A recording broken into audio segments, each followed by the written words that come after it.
सज्जनों तथा विश्ववासियों, मैं आप सब लोगों को यह बताता आया हूँ मानवता क्या है। मानव मात्र के लिए धर्म एक होता है। आज सुबह भी मैं एक लेख अपने फेसबुक में पोस्ट किया था।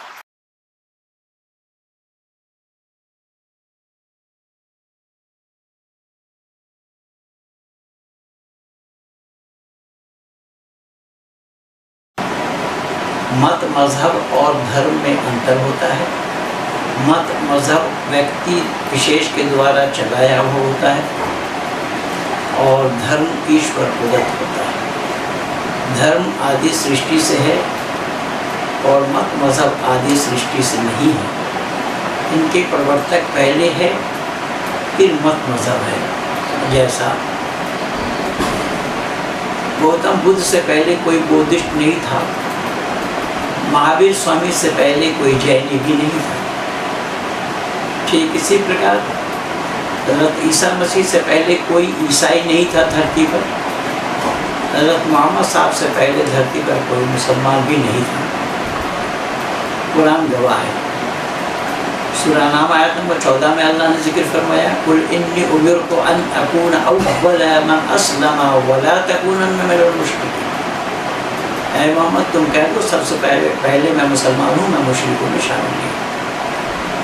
तो मेरा कहने का आशय और तात्पर्य ये है कि जब मजहबी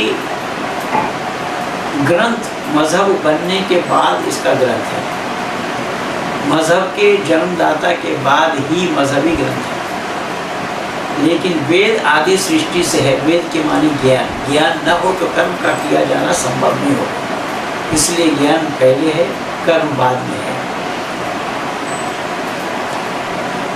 तो मजहबी ग्रंथ कोई भी ईश्वर प्रदत्त नहीं है, ईश्वरीय ग्रंथ नहीं है। और ईश्वरीय ग्रंथ में किस्सा कहानी की कोई भी गुंजाइश नहीं है। विज्ञान विरुद्ध बातों की गुंजाइश नहीं है। सृष्टि नियम विरुद्ध बातों की कोई गुंजाइश नहीं है। मानवता विरुद्ध बातों की कोई गुंजाइश नहीं है। अभी पिछले दिन आप लोगों ने देखा, इस कुरान को दुनिया में लोग मजहबी ग्रंथ मानते हैं, धार्मिक ग्रंथ मानते हैं, अल्लाह का भेजा हुआ मानते हैं, कलामुल्लाह मानते हैं, ईश्वरीय ग्रंथ मानते हैं। उसमें अल्लाह ने ऊँटनी भेजी। आज आगे चलता हूँ मैं। इसमें अल्लाह ने क्या जिक्र फरमाया है, जिससे कि आप लोगों को भी ये सच्चाई का पता लगे कि ईश्वरीय ज्ञान होना संभव क्यों नहीं है। ये जांच पड़ताल आप स्वयं करें। यहाँ सूरा हूद आयत नंबर 69 की मैं चर्चा कर रहा हूँ। आयत नंबर 69 में अल्लाह ने जिक्र फरमाया है कि वलक़द जाअत रसूलुना इब्राहीम बिल-बुश्रा क़ाल सलामन क़ाल सलामुन फमा लबिसा अन जाअ बिइज्लिन अनीज़। और हमारे भेजे हुए फरिश्ते इब्राहीम के पास खुशखबरी लेकर पहुँच गए। हमारे भेजे हुए फरिश्ते शब्द पर ध्यान देना। यहाँ अल्लाह का भेजा हुआ फरिश्ता, ये कलामुल्लाह इसलिए है, लेकिन कहीं कहीं इसका विपरीत भी है। लेकिन इस वाक्य में ये प्रमाणित हो रहा है कि अल्लाह का भेजा हुआ फरिश्ता है। अल्लाह ने अपना फरिश्ता किन के पास भेजा? हज़रत इब्राहीम के पास, और खुशखबरी लेकर भेजा। पहले जाकर के उन्होंने सलाम किया इब्राहीम को, इब्राहीम ने सलाम का जवाब दिया, और उन्हें इब्राहीम ने एक बछड़े को पत्थर, गरम पत्थर में सेंक करके उनको परोसा। बछड़े के गोश्त को बछड़े के बिना ज़बह किए, बिना काटे, उसका गोश्त को पत्थर में सेंकना क्यों और कैसा संभव हुआ भाई? उसमें नमक मिर्च लगाने की, मसाला लगाने की कोई आवश्यकता नहीं थी। इससे ये साफ जाहिर हो रहा है कि वो कितने जंगली लोग थे। وہ کچا کھاتے تھے، اور اس بچڑے کا بھونا ہوا، اب بھونا کس سے، یہاں بھونا ہوا بتا رہے، بھونا کس سے، گرم پتھر سے بھون کر کے لائے۔ آگے کیا بتایا آیت نمبر 70 میں کہ فَلَمَّا رَأَىٰ أَيْدِيَهُمْ لَا تَصِلُّ إِلَيْهِ ذِكْرَهُمْ وَأَوْجَسَ مِنْهُمْ خِيفَةً قَالُوا لَا تَخَفْ إِنَّا أَرْسَلْنَا إِلَىٰ قَوْمٍ لُوطٍ۔ اب وہاں سمود کا قصہ ہوتے ہوتے یہاں لوط کا قصہ میں آ گیا ہے، اس لیے تو اللہ نے خود کہا نحن نقص علیک احسن القصص، یہ منورم قصہ بیان کیا جا رہا ہے۔ یہ قرآن قصہ اور کہانی کی کتاب ہے۔ ابھی پچھلے دن آپ لوگوں نے دیکھا سمود کو اونٹنی بھیجا، اب یہاں آ گیا بات لوط پر، بیچ میں ابراہیم بھی آ گیا۔ اب سنیے یہاں کیا اس کا کیا بولا ہے، اور ساتھ کھانے بیٹھ گئے، کون، ابراہیم اور وہ ان کے گھر جو فرشتہ اللہ نے بھیجا تھا ان فرشتوں۔ پھر جب دیکھا کہ ان کے ہاتھ اس کی طرف نہیں بڑھتے، یعنی کھانے کی طرف ان کے ہاتھ نہیں بڑھتے، ان کی طرف سے بدگمان ہوئے، اور جو ہی ان میں ڈر ہو گیا کہ یہ کون ہے، کیا ہے، کیسے ہیں، اور کہنے لگے کہ آپ ڈرو نہیں، ہم تو قوم لوط کی لوط کی طرف سے ان کی سزا دینے کے لیے بھیجے گئے ہیں۔ اللہ نے فرشتہ بھیجا لوط کی قوم کو سزا دینے کے لیے۔ لوط کی قوم کی سزا کیوں؟ لوط کے قوم کے لوگ پرشوں سے بدفعلی کرتے تھے، برائی کرتے تھے، سب لنگتا ویوہار کرتے تھے، اس لیے وہ اللہ کو راس نہیں آیا، تو اللہ فرشتے بھیجے ان کو ناش کرنے کے لیے، لوط کے قوم کو ختم کرنے کے لیے۔ تو یہ گئے ابراہیم کے گھر، ابراہیم کے پاس جا کر کے ابراہیم کو سوچنے لگے۔ آگے سنیے کیا بولا کہ وَامْرَأَتُ فَائِمَةٌ فَضَاحِكَتْ فَبَشَّرْنَاهَا بِإِسْحَاقٍ وَمِنْ وَرَاءِ إِسْحَاقَ یعقوب۔ دنیا والوں ذرا دھیان سے سننا کہ فرشتے ابراہیم سے کیا کہہ رہے ہیں۔ اور ابراہیم کی بیوی سارہ، ابراہیم کی بیوی پتنی کا نام سارہ تھا، وہ جو حاضرہ ہے وہ بیوی نہیں تھی، وہ کسی کی دیے ہوئے گفٹ میں وہ داسی آئی ہوئی تھی۔ تو خیر اس کا بیٹا تھا اسماعیل جس کو ذبح کیا۔ یہ ابھی سارہ بیوی وہیں کھڑی تھی، یہ خبر سن کر کے، اور ابراہیم کو خبر کیا دینے کے لیے گئے فرشتہ کہ تمہارے گھر میں ایک بچہ ہونے والا ہے، اس بچے کا نام اسحاق ہے، اور اس اسحاق کا بھی کوئی بچہ ہوگا، اس کا نام یعقوب ہوگا۔ دیکھیے بندو، دنیا والوں ذرا وچار کر کے دیکھ لیں، یہ قرآنی قصہ دیکھیے، قرآنی گپ دیکھیے کہ بچہ ابھی پیدا ہوا نہیں، اس کا نام کرن ہو گیا۔ تو ماں باپ نام کرن کرتے ہیں کہ اللہ کی طرف سے نام کرن ہو کر کے آیا ہے، اللہ نے نام کرن کیا، ابراہیم کو بتایا کہ تمہارے گھر میں ایک بچہ ہونے والا ہے۔ تو ابراہیم کی پتنی سارہ کہہ رہی ہے، وہیں کھڑی تھی، وہ ہنس پڑی، سن کر ہنس پڑی، اور کہنے لگی کہ فرشتوں سے ظاہر ہے کہ اسحاق کے پیدا ہونے کی خوشخبری، اور اسحاق کے گھر میں یعقوب، یہ خوشخبری دینے لگے فرشتہ۔ تو وہاں آگے کیا بولا، قالت یا ویلتا آئلدو وأنا عجوز وهذا بعدی شاخا ان هذا لشیء عجیب۔ وہ کہنے لگی کہ یہ کیسا ہوگا، کون، سارہ ابراہیم کی پتنی، یہ کیسا ہوگا، میں بچے جننے بیٹھ جاؤں گی، یہ کیسا ہوگا، میں تو بڑھیا ہوں اور میرے میاں بھی بہت بوڑھے ہیں، اس میں بڑی تعجب کی بات ہے۔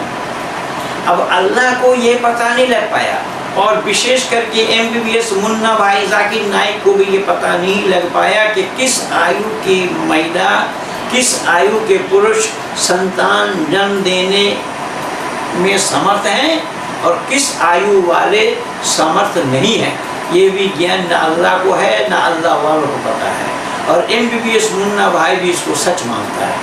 دیکھیے آگے کیا ہوا، قال اتعجبنی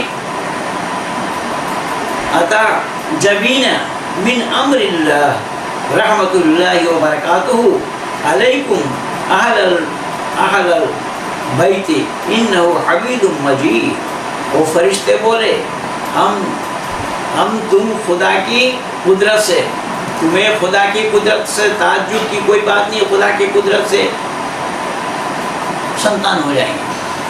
جب ابراہیم کی پتنی سارا نے بولی میں تو بوڑھی ہوں، میں کیسے بچہ جنوں گی، میرے پتی میاں بھی بوڑھے ہیں، سنتان کیسے ہوں گے؟ تو فرشتوں نے کہا یا فرشتوں میں کلام اللہ کا ہے، اب فرشتے میں اور سارا بیوی میں بات ہو رہی ہے. انہوں نے کہا تعجب کی کوئی بات نہیں ہے، اللہ تعالیٰ چاہیں گے ہو جائے گا. اگلا آیت کیا بولا؟ آیت نمبر 74 میں فَلَمَّا ذَهَبَ عَنْ إِبْرَاهِيمَ الرَّوْعُ وَحَاجَةَ وَجَاءَتْهُ الْبُشْرَى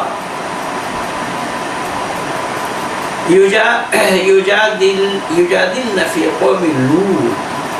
پھر جب ابراہیم کے دل سے خوف جاتا رہا اور وہ لوط کے پاس اولاد کی یہ خوشخبری دے چکے اور لوط کے پاس اب جانے لگے.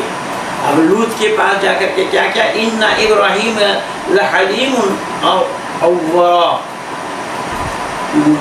اوواہ منیب. بے شک ابراہیم بدبار نرم دل والے تھے اور ادھر رجوع تھا. اگلا ہے یا ابراہیم اعرض عن ھذا انہ قال ھذا امر ربی وانہم آتیہم عذاب غیر مردود. ہم نے کہا کہ ابراہیم اس بات میں ہٹ مت کرو، اس بات میں جو حکم تمہارے پروردگار کا تھا وہ قطعاً ہو چکا ہے، بس ایسا جواب آنے والا ہے. اور یہ فرشتے اب لوط کے گھر پہنچے، اور لوط کے گھر میں کیا تھا؟ لوط کے گھر میں جو وہاں پرشوں سے بدفعلی کرتے تھے ان لوگوں کو مٹانے کے لیے پہنچ گئے. یہ فرشتے جو ابراہیم کے گھر سے ہو کر کے اب لوط کے گھر پہنچ گئے. یوبا فرشتے تھے. لوط کی بیٹی مل گئی، یہ شان نزول میں بتا رہا ہے ابن کثیر میں. لوط کی بیٹی مل گئی راستے میں، تو فرشتوں نے پوچھا ہم لوگوں کو یہاں پر رات گزارنے کے لیے کہیں جگہ مل سکتی کیا ٹھہرنے کے لیے؟ وہ بیٹی اپنے باپ کے پاس پہنچی اور باپ کے پاس جا کر کے پوچھی کس طریقے سے ہے. کچھ نئے لوگ آئے، لوط خود چلے گئے، ان کو لے کر کے آئے اپنے گھر. لیکن وہاں کے لوگوں نے تو پہلے سے لوط کو منع کر رکھا تھا کہ کسی کو اپنے گھر میں جگہ مت دینا. شان نزول ابن کثیر صحیح میں بتا رہا ہوں. یہاں ابن کثیر میں یہ بتایا گیا ہے کہ لوط ان لوگوں کو جب لے آئے، وہ لوگ کو پتہ لگا، تو یہ اس کو پتہ کیسے لگا کہ لوط کی پتنی جو تھی وہ لوط کے ماتحت نہیں تھی، لوط کے ادھین نہیں تھی، وہ ان لوگوں سے ملی ہوئی تھی، ان لوگوں سے جو لوگ لوط کے بیروی تھے ان لوگوں سے ملی ہوئی تھی. اور وہ چھت پہ جا کر کے کپڑا اڑانے لگے. لوگ آ گئے وہاں پر، ان فرشتوں پر ٹوٹ پڑے. لوط نے بڑا سمجھانے کا پریاس کیا. لوط نے کہا کہ نہیں، ایسا نہیں کرنا ہے، مہیلاؤں سے عورتوں سے شادی کر کے ہی اس حوث کو پوری کرنا ہے. آدھی آدھی بہت کچھ بولا. فرشتوں نے لوط کو سمجھا دیا، لوط کو بتا دیا کہ نہیں، ان کو ہم اللہ کا فرشتہ ہے، ان کو ختم کرنے کے لیے آئے ہیں، تم چنتا نہ کرو. رات کی سماپتی میں تم اپنے پریوار کو لے کر کے چلے جاؤ، یہاں سے چل دو، چھوڑ دو جگہ. لیکن ان لوگوں کے اوپر اتچار جب ہم لوگ کریں گے، ظلم ڈھائیں گے، اور ظلم کیسا اللہ نے بالکل اتھل پتھل کر دیا. اور ان کی قوم کی لڑکی آواز سن کر برے ارادے سے ان کے پاس آئی، تو انہوں نے لوط نے بولا کہ نکاح کر کے اپنی حوث کو پوری کرنا. اور نہ جواب دیا تو تم خوب معلوم ہے کہ تمہاری قوم کی لڑکیوں کو بھی ہمیں کچھ حاجت نہیں ہے. وہ لوگ ان لوگوں نے منع کیا. لوط نے کہا کاش تم میں سے کوئی سمجھدار یا تمہارے مقابلہ کرنے والوں میں سے ہم ہوتے تو तुम ऐसी बात ना कह पाते। वो फरिश्ते बोले कि लूत, हम तेरे ही परवरदिगार के भेजे हुए फरिश्ते आए हैं, घबराना मत। ये लोग तुम्हें हरगिज़ कुछ नुकसान नहीं पहुंचा सकते हैं। कुछ रात गुजर जाने के बाद अपने लड़कों वालों समेत निकल भागो और तुम में से कोई इधर उधर मुड़ करके ना देखे। अगर तुम्हारी बीवी उस पर ही यकीनन वो अजाब नाजिल होने वाली है। उसकी बीवी उन लोगों से मिली हुई थी। अल्लाह का पैगंबर लूत, उसकी पत्नी को अल्लाह ने लूत के पक्ष में नहीं कर पाए और अल्लाह ने तबाह कर दिया। और बताया फिर जब हमारा अज़ाब का हुक्म आ पहुंचा तो हमने बस्ती के ज़मीन को उलट पुलट कर दिया। उलट पुलट, देखिए अल्लाह का काम, देखिए उलट पुलट कर ऊपर से के हिस्से को नीचे का बना दिया और हमने खरंजेदार पत्थर ताबड़ तोड़ ऊपर से बरसाया। देखिए अल्लाह का काम क्या है। इसलिए मैंने आप लोगों से निवेदन किया कि ये कलामुल्लाह का होना संभव नहीं है। ये अल्लाह की कलाम किसी हालात में भी होना संभव नहीं है। ये इसी तरीके से गप इसमें भरे हुए हैं। मैं पूछना चाहता हूँ कि इसहाक का भी जन्म नहीं हुआ, इब्राहिम के घर में बच्चा पैदा ही नहीं हुआ और इब्राहिम को बच्चे का नाम भी बता दिया। उसके घर में भी जब बच्चा होगा उसका भी नाम बता दिया, याकूब होगा उसका नाम। ये कैसा संभव हो रहा है? किस लिए संभव हो रहा है? क्या इसको ईश्वरीय ज्ञान मानेंगे आप? अब लूत के किस्सा को भी देखिए, उसी इब्राहिम के साथ ये लूत का किस्सा भी जुड़ा हुआ है। तो कहने का मकसद और उद्देश्य मेरा ये है कि कुरान भरा पड़ा है ऐसे किस्सा और कहानियों में। जो लोग इस कुरान को कलामुल्लाह कहते हैं उन लोगों से मेरी दो टुक की ये चुनौती है कि कुरान को कलामुल्लाह सिद्ध करके दिखाओ। ईश्वरीय ज्ञान में मानव मात्र का चहुमुखी विकास जिसमें हो, मानव मात्र को लाभ जिसमें पहुँचे, ऐसा ही उद्देश्य होता है। और इसमें मानव मात्र का क्या लाभ है, इस किस्से से दुनिया के लोगों को क्या पता। अब पुरुषों से बदफेली करते थे, समलैंगिक व्यवहार करते थे, उसको अल्लाह खत्म करना चाहा, अल्लाह अपना फरिश्ता भेज करके। मैं पूछता हूँ कि अल्लाह की दुनिया इतनी बड़ी थी, इसलिए मैं बहुत पहले भी बोल रखा हूँ वीडियो में कि लूत दुनिया में है या दुनिया में लूत है, या लूत में दुनिया है या दुनिया लूत में है। ये इतनी बड़ी दुनिया अल्लाह की। इसलिए मैं निवेदन कर रहा हूँ बंधुओं, कुरान को किसी हालात, ये बाइबल में भी यही घटना है। कुरान और बाइबल ये दोनों पुस्तक ईश्वरीय नहीं है। ईश्वरीय ज्ञान का होना संभव नहीं है कि जैसा ईसाई है वैसा ही मुसलमान है। मुसलमानों ने तो नकल किया उन ईसाइयों का। ये इनकी निजी पुस्तक नहीं है, वो पहले पुस्तक की तस्दीक की गई इसमें। इसलिए पहले पुस्तक को भी मानने के लिए उनज़िला इलैका व मा उनज़िला मिन क़ब्लिका को नाजिल की गई ये और नाजिल की गई इससे पहले, उन सब किताबों को मानना पड़ेगा। इसलिए मैंने चाहा कि दो टुक में आप लोगों तक अपनी बातों को मैं पहुंचा दूं कि सच्चाई ये है कि मानव समाज को आज किसी धर्म के नाम से, जो कि मत मज़हब है, उन मत मज़हब को धर्म का नाम देकर, धर्म का आख्या देकर मानव समाज को वर्गलाया जा रहा है, मानव समाज को परेशान किया जा रहा है, मानव समाज में दरार पैदा किया जा रहा है, मानव समाज में विभेद पैदा किया जा रहा है, मानव समाज में लड़ाई कराई जा रही है।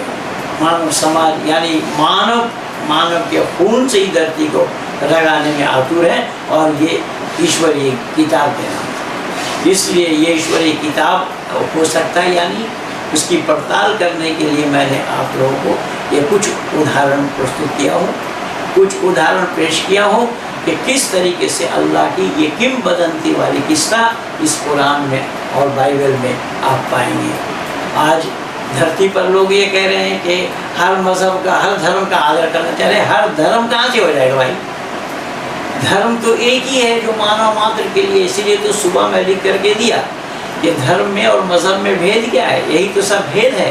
इन भेद को जब तक हम नहीं जानेंगे तो हम मानव कहलाने के लिए अधिकारी नहीं बनेंगे। इसीलिए बंधु, आप लोगों से मेरी विनती यही है, गुजारिश यही है कि हम ये सब चक्कर में ना पड़ के हिंदू मुसलमान सिख ईसाई जैनी बौद्धि के चक्कर में न पड़ करके हमें मानव बनना चाहिए। परमपिता परमात्मा ने हमें विवेक और बुद्धि दिया है, उस विवेक और बुद्धि के आधार पर हम मानव कहला सकते हैं, उस पर आचरण करते हुए। तो आइए हम सब मानव कहलाते हुए परमात्मा के आनंद को भोगें। परमात्मा ने हमें मानव बनाया है, विवेक और बुद्धि दिया है, इस विवेक और बुद्धि से हमें काम लेना पड़ेगा। विवेक और बुद्धि से अगर हम काम नहीं लेते हैं तो हम मानव कहलाने के हकदार नहीं बनेंगे। इन्हीं शब्दों के साथ मैं अपने वाणी कहीं पर विराम दे रहा हूँ। आप सब लोग वीडियो को, मेरे चैनल को सब्सक्राइब करना, शेयर करना, लाइक करना और आइकन बेल भी बजाना। इन्हीं शब्दों के साथ मैं अपने वाणी कहीं पर विराम दे रहा हूँ। आप सब लोगों को बहुत बहुत धन्यवाद। कहिए भारत माता की